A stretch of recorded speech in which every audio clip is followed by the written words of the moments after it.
সম্পত্তি। অতএব তোমাদের রবের কোন নিয়ামতকে তোমরা অস্বীকার করবে?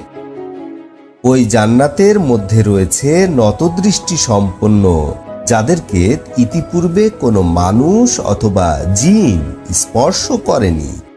অতএব রবের কোন নিয়ামতকে তোমরা অস্বীকার করবে? মনে হয় যেন তারা নীলকান্তমণি এবং মুক্তার দানা।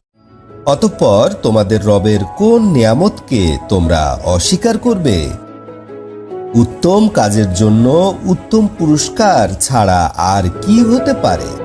অতএব তোমরা আল্লাহর কোন নিয়ামতকে অস্বীকার করবে? এ দুটো জান্নাত ছাড়া রয়েছে আরো দুটো জান্নাত। অতএব তোমরা আল্লাহর কোন নিয়ামতকে অস্বীকার করবে? কালো দুটো বাগান। তোমাদের রবের কোন অনুদানকে তোমরা অস্বীকার করবে? জান্নাত দুটোই আছে দুটো ঝর্ণা, যা জোরে প্রবাহিত হয়। অতএব তোমাদের রবের কোন নিয়ামতকে তোমরা অস্বীকার করবে? উভয় জান্নাতে রয়েছে ফল, খেজুর, আনার।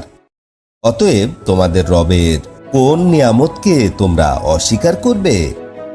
ওই জান্নাতগুলির মধ্যে রয়েছে চরিত্রবান সুন্দরী নারীরা।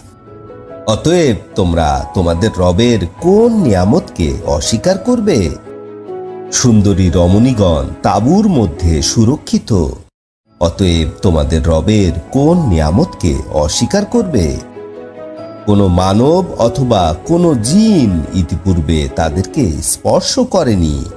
অতঃপর তোমরা তোমাদের রবের কোন নিয়ামতকে অস্বীকার করবে?